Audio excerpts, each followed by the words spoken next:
Cindy from Ask Nurse Cindy, and how are you today? We are going to talk about the ABCs of ketogenic or low carb eating, depending on which way you want to tweak what you're eating. So as you guys are hopping on, let me tell you a little bit about myself. Please feel free to share this video. Please feel free to subscribe if you haven't subscribed to my channel. I also have a pretty active page on Facebook called Ask Nurse Cindy, because I'm just that creative. So hi everybody for jumping on.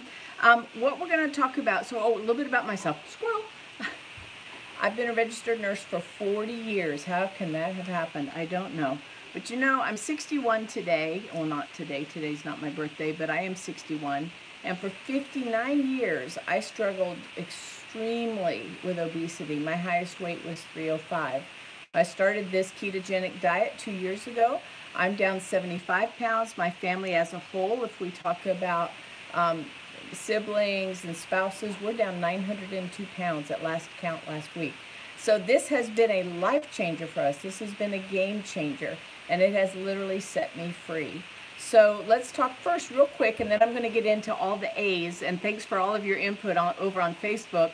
All I could come up with the A's because I wanted to do each letter, because there's so much to this low-carb ketogenic way of eating besides weight loss. I think most of us come into it for that, but there's so much to it besides that. So all I could come up with, and I asked folks yesterday, was appetite suppression and anti-aging, and I have a whole list of things that we're going to talk about. But what is ketogenic eating, and why is it just sweeping across not just the nation but the world? Well, it's the ability for me to choose my food differently with a thought process that if I lower my carbohydrate intake and I eat more whole foods, not foods that come from whole foods necessarily, but whole foods, things that really don't have much of a nutrition label, things like avocados, which of course is an A food that we can have, okay? And things such as almonds, if I'm going to do nuts, and that's are you getting the theme here? A foods. If I want to bake treats, like biscuits or breads, I use almond flour instead of wheat flour, and that helps me with a couple of things. It helps me avoid gluten, which many of us are sensitized to and don't know it, and it also keeps my carb count low. And last but not least, the only other A food, artichokes, but I didn't have one to show you, would be anchovies. Now, these are not really anchovies because I don't keep them in my house. These are sardines, so I'll reuse these when we get to the S letter. But anchovies are a fish that I know is in Caesar salad dressing, but I've never really, I don't know if you could pay me enough to sit and eat anchovies, but maybe, who knows? Who would have thought I'd been doing keto for 2 years? So let's dive right into it. What are some of the A's that benefit us when we choose to lower our, basically you wipe out pretty much all gluten, but lower your processed carbohydrates, increase your whole foods, your leafy green vegetables, your broccoli, your asparagus, increase your meat intake or keep it moderate. It's not a high protein diet. And then sustain yourself and have good levels of good fat. So the first thing that I noticed, because I always fought my weight and I was always hungry. If you asked me and I was feeling honest, I would say I'm always hungry. I am always hungry. And one of the things that really surprised me about this, because when you drop those carbohydrates and you burn through the majority of the sugar that's rolling around in your bloodstream and your glycogen stores, and there's a lot to it. If you're new to this, don't worry about all these terms that you don't know. What happens is your body has lower insulin levels, and when insulin drops because it's not needed because of the lack of sugar that you're consuming way less sugar, really hardly any other than what's in your berries, if you're having like blackberries, blueberries, strawberries, and the carbohydrates that are in your vegetables and maybe your almond flour. But anyway, I digress. Well, when you do that and your insulin level drops, at that point your fat stores can be released, because in the presence of insulin, fat cannot be released. So it's interesting that when your fat starts coming out of all those storage places, all the places you've been saving it, in your chinny chin chin, the junk that's in your trunk, your hippie hips, you've got plenty of calories, you've got plenty of released stores, and your appetite drops. It's just, to say that I went from thinking about food all the time, even when I woke up in the middle of the night, to not thinking about food much. In fact, I was just walking around. It's about 7:45 here in Texas where I live. And I was thinking, wow, it's sort of, what have you eaten today?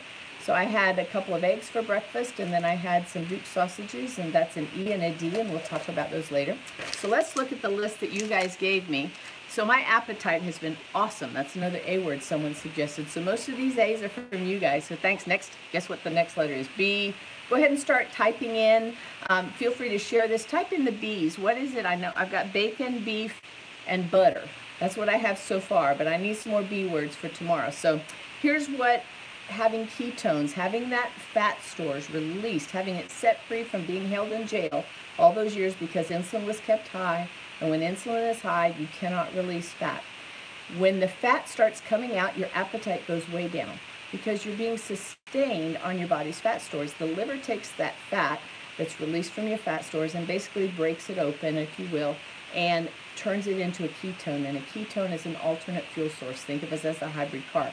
So you have awesome appetite control. I mean, incredible. This is a woman, 59 years, who had no, I mean, I could like grind it out for a little bit on any one of a number of weight loss programs, but I was always hungry. So this has been the best thing for me. There's also interesting data that's coming out on the anti-aging effects. When I burn ketones, when my body is using it for fuel instead of the carbohydrates or the sugar that comes from high carbohydrate foods, what's left over, think of the exhaust coming out of your car's muffler. When I'm burning poor quality fuel, if let's say it's diesel, not that that's poor quality, but I'm going to see a lot more exhaust, a lot more debris left over compared to if I'm burning a higher octane. So ketones, I want you to think them as very clean burning fuel. There's less reactive oxygen species, your body's own ability to have antioxidant activity to stop that degradation of cells is amazing. So there's some really interesting things about anti-aging. Next, it's anti-inflammatory. When I drop my glucose, my sugar intake, and I increase my fat intake, which does not spike my insulin, all right, when I consume an avocado, there's some carbs there, but when I have some butter on my steak, or I fry my chicken in lard, which I do, I have very minimal trigger for insulin to come out. And with that reduced trigger for insulin, I have a reduced, I have the increased ability to pull that fat out of my cells. Well, here's what's interesting. Remember I told you it's anti-inflammatory because there's less oxidation, which think of that as the inside of your body rusting. All right, so less oxidation.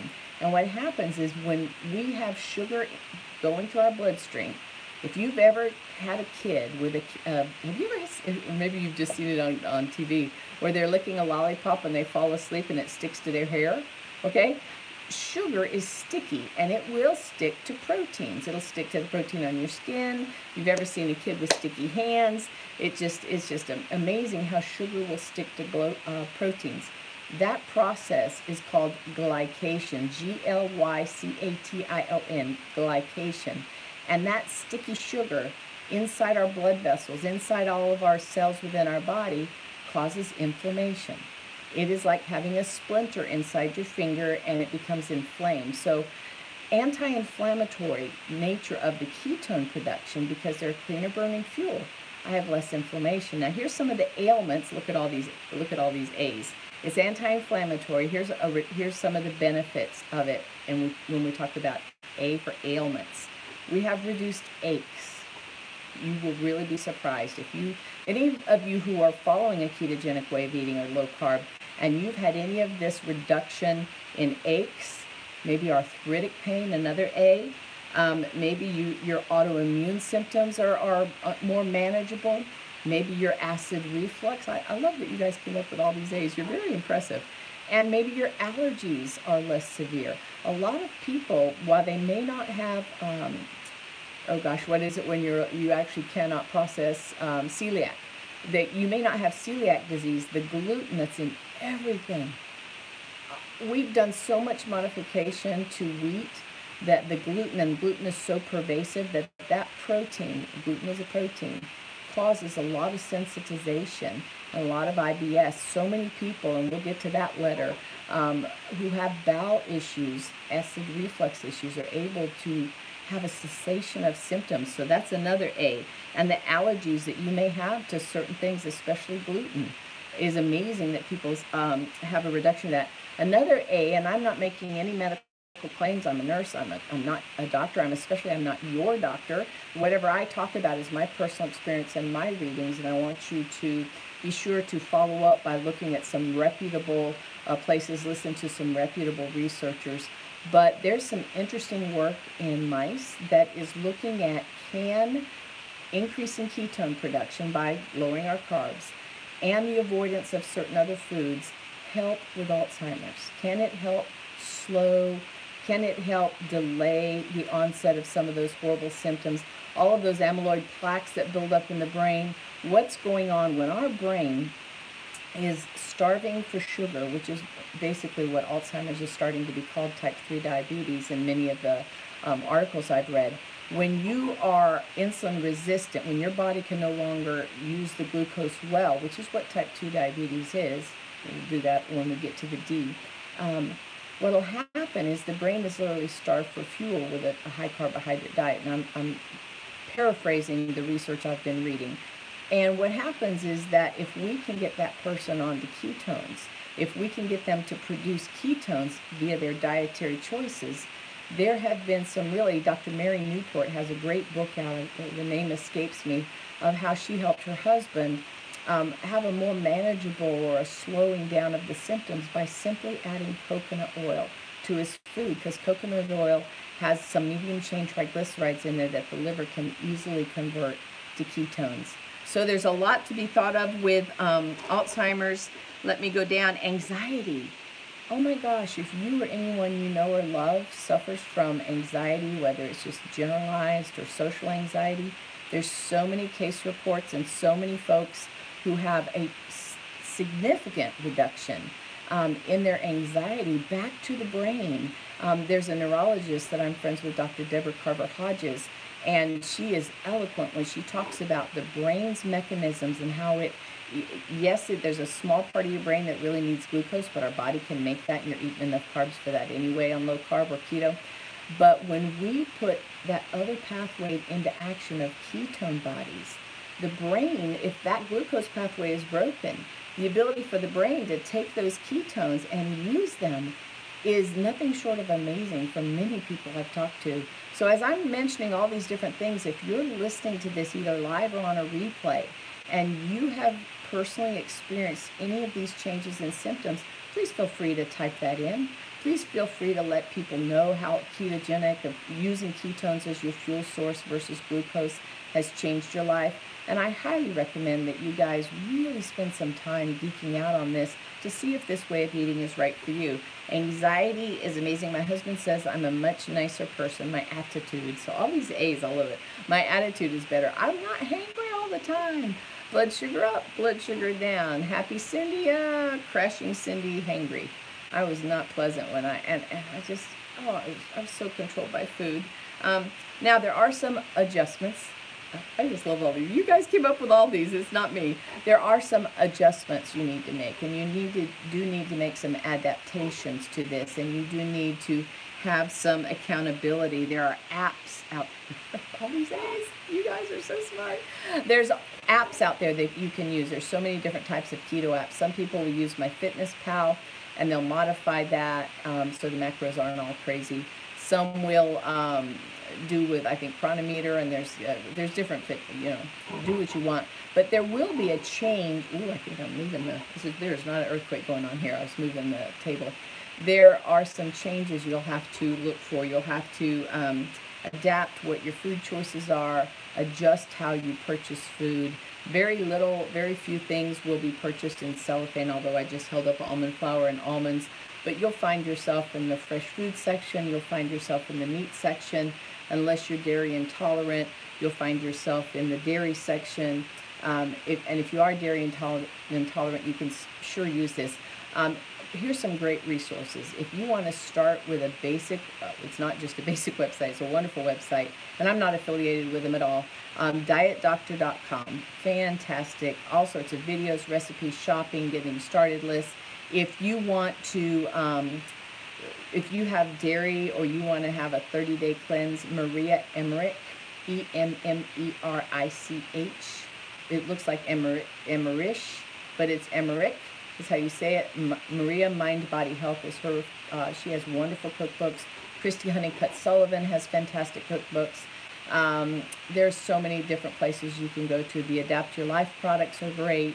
So there's so many options and resources, but it will take some adaptation. It will take some adjustments, and you will need to have either some way to track it so you can understand whatever your carbohydrate ranges you choose, whether that's 20 net grams per day or 20 total, or if you're even going to do just a low carb as a man, many of them can do very well on 50 grams total or less a day. That's certainly your call. It really is adaptable, but the ability to be accountable, the ability to have a network. Oh, did I come back? Yay, I think I came back. My battery was going dead, so it was like, I'm done. Anyway, so that's about it for the end of the A's. I didn't want to make this too long. Oh, there's two things I haven't talked about. Sorry. Autophagy. Don't worry about it if you're new. What does that mean? That means when my cells are cleaning themselves up. We have, and this, whoever wrote down apoptosis, I'm impressed. That's planned cell death. That, as a wound care nurse, that's something that we talk about a lot in the wound healing cycle. But autophagy is another A. That's later on. Once you get into intermittent fasting, if you choose to do that, you don't ever have to, but it does help your cellular turnover be clean and get good carbon copies of the previous cell. So that's a good thing to know about. And I would be remiss if I did not talk about your hemoglobin A1C. Go to vertahealth.com. If you're a type 2 diabetic or you own a business and some of your employees have type 2 diabetes, Verta Health with Dr. Sarah Hallberg, Dr. Stephen Finney, and Dr. Jeffrey Volek have started a wonderful program to assist their diabetes. And in 2 years, they've been able to get about 60% of the people off of all diabetes meds, improved biomarkers, helped control their cholesterol. The prescriptions are very expensive. So let's talk about what is an A1C. Go find my video on this. I did a video about 1.5 years ago in my sister's kitchen. My brother Mike Davis, who's a video editor extraordinaire, helped do the video. So sugar is sticky. Remember I told you sugar is sticky? Pretend this very exotic, I have such a big budget for props. Pretend that this is your red blood cell. And we know that red blood cells, their main job is to carry oxygen. So they bring in oxygen from the lungs, they carry it throughout the body, they drop it off, they pick up the waste products, and they come and everything's filtered out. So they bring in the groceries and they pick up the trash. Well, the receptor, so think of this little piece of Velcro, this receptor here would be where the are, would hook into. And the oxygen just fits right in there and it sticks to it, okay? Now, unfortunately, remember I told you sugar is sticky. This little yellow ping pong ball looks very sad. Does it? So funny. What would happen if I actually had money for a budget? Be afraid. That's an A word. Ah! It's an A word. Okay, so sugar unfortunately binds to the same receptor as your oxygen. Whereas the oxygen gets on and off all the time, multiple times in a minute as you breathe and your heart's pumping. Once sugar is there, the sugar doesn't get off the bus. So what happens, because this glycation has happened, the sugar has stuck to the hemoglobin molecule, it has taken up one of the seats on the bus. And if you've ever had a hemoglobin A1C checked by your doctor, that A word for the letter A, what that means, if they tell you that your hemoglobin A1C is 11% or it's 5.6 or it's 1, let's say, not percent, it's millimoles per deciliter, whatever.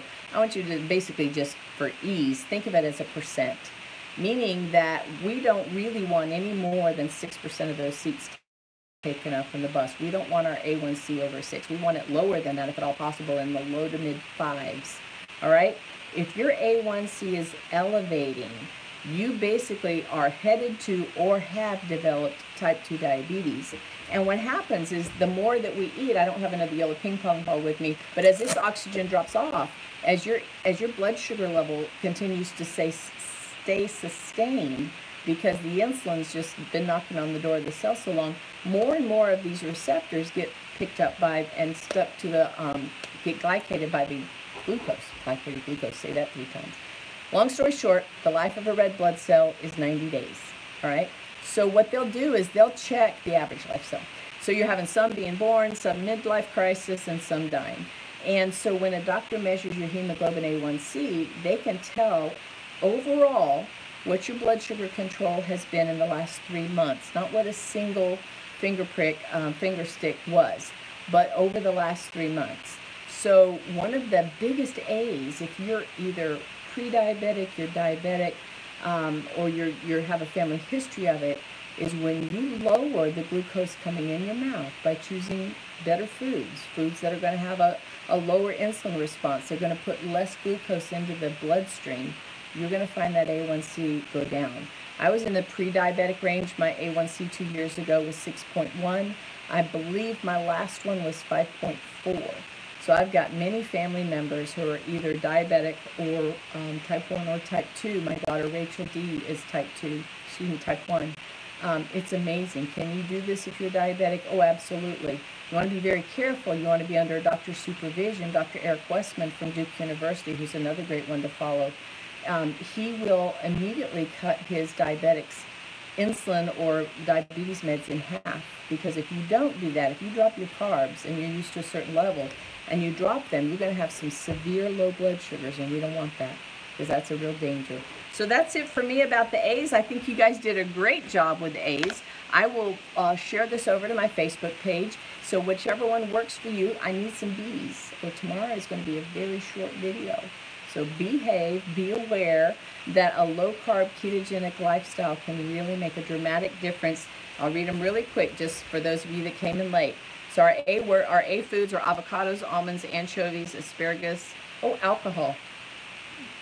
If you drink alcohol, even if it's no carb or zero carb, all ketone production stops at that point, because you have to metabolize it first.